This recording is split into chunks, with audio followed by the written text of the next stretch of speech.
Newfoundland has entered the chat, folks. When there's nothing left but the fire in my chest and the air that fills my lungs, I'll hold my tears and trade my years for a glimpse at kingdom come. On the other side of misery, there's a world we long to see. The strife we share will take us there to relief and sovereignty. Oh my God, we'll have our home again. By God, we'll have our home. By blood or sweat, we'll get there yet. By God, we'll have our home. In our own towns, we're foreigners now. Our names are spat and cursed. The headline smack of another attack, not the last and not the worst. Oh, my fathers, they look down on me. I wonder what they feel to see their noble sons driven down beneath a coward's heel.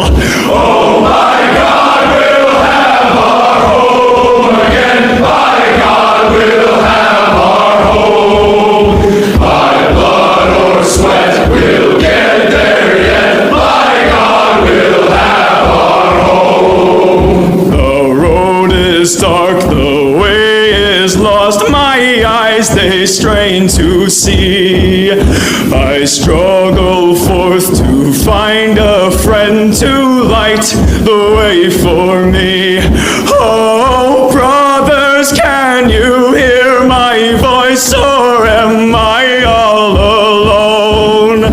If there's no fire to guide my way, then I will start my own. Oh my God, we'll have our home again. By God, we'll have our home. By blood or sweat, we'll get there yet. By God, we'll have our home. Oh, by God, we'll have our home again. By God, we'll have our home. You know things are bad when you piss off a Newfie. We have a patriotic movement happening in Canada, and I don't think that it's going to be stopped. Liberals don't give a shit about what's happening to us because they're the types of people who live privileged lives, the types who already live in houses they own. So when they advocate for mass immigration, it's nothing but virtue signaling because they aren't the ones who have to deal with the consequences. Like when pretend conservative shitlips Premier Tim Houston says, "Our housing plan is working. Thousands of Nova Scotians are getting new homes faster, and we've already surpassed our 5-year goals, building more homes, improving affordability,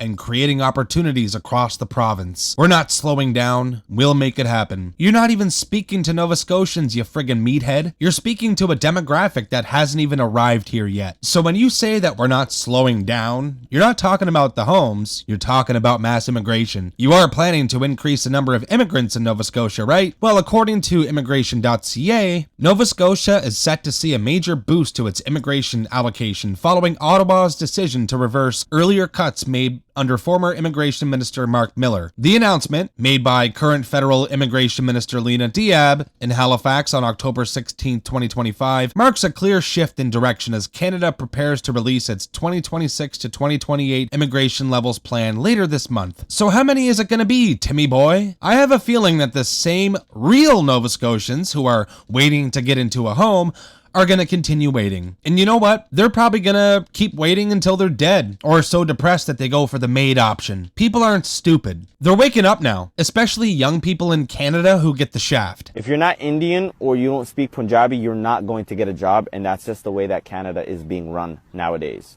Even the people that go to school and that get degrees are not even able to get the jobs that they went to school for. If you're not Indian, you're not going to get the job. That's just the way Canada is being run right now. Best thing I ever did was get a remote job as a customer service position.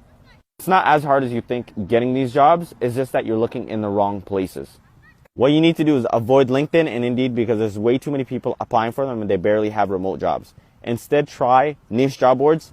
This personally the one I use, or you can use whatever one you find, and just apply on there instead of like in-person stuff, because you're not getting a job, bro. It's insane. Man, I feel bad for this guy. And kudos to you for using your platform to give others advice on how to get a job. Here's my advice. Get a job and work enough hours for unemployment. When you have enough hours for your area, apply to your local community college and then use that as a layoff from your employer. EI will provide funding for you to go back to school, plus living allowances. Use EI to get yourself a trade, something that's in high demand. Go into pipe fitting, heavy equipment, electrical, construction, welding. There's plenty of options, but you want to get a trade. It's crazy that we even have to discuss this. Canada is a have country that's turned its citizens into have-nots. Here's an example of how well off we could be under common sense leaders. Let's compare a little bit. Two countries. The Canadian population is 40 million. Meanwhile, Saudi Arabia is 38 million. Now, Saudi Arabia is a huge oil exporter, right? They're the second largest oil reserve in the entire world. They also have a lot of silica. Saudi Arabia's wealth is based on these two commodities, these two assets.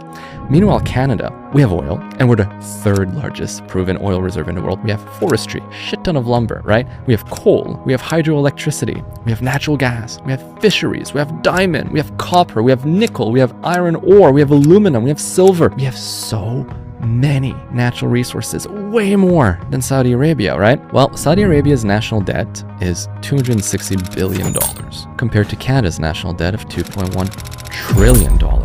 Now, I'm sure it collects taxes, right? Nope. Personal income tax in Saudi Arabia is a fat 0%. Meanwhile, the national average per person in Canada is 40%. But, yeah, sure, we have free healthcare. Well, Saudi Arabia also has free healthcare, but they also offer financial support directly to their citizens. The government will give you approximately $150,000 to put towards your first property. The government gives you a bunch of benefits, and yet we have the same population, but we have probably 1,000 times more wealth potential locked in our ground that we refuse to touch. And yet we are indebted, almost 100 times more indebted, and we offer nothing for free to people that they don't offer. They offer more to their citizen than we receive, and on top of that, they're not taxed on their income, whereas we pay nearly half of our income to taxes. Yeah, that really puts things into perspective, doesn't it? Canada has the potential to be an absolute juggernaut on the world stage, but politics keep getting in the way of unlocking our prosperity. We need a serious change in this country, and fast, because this continuous nosedive is hurting real Canadians. If you enjoy my commentary, let me know by hitting that like button to push this video out to more people. Leave a comment telling me what you think about the youth unemployment crisis in our country.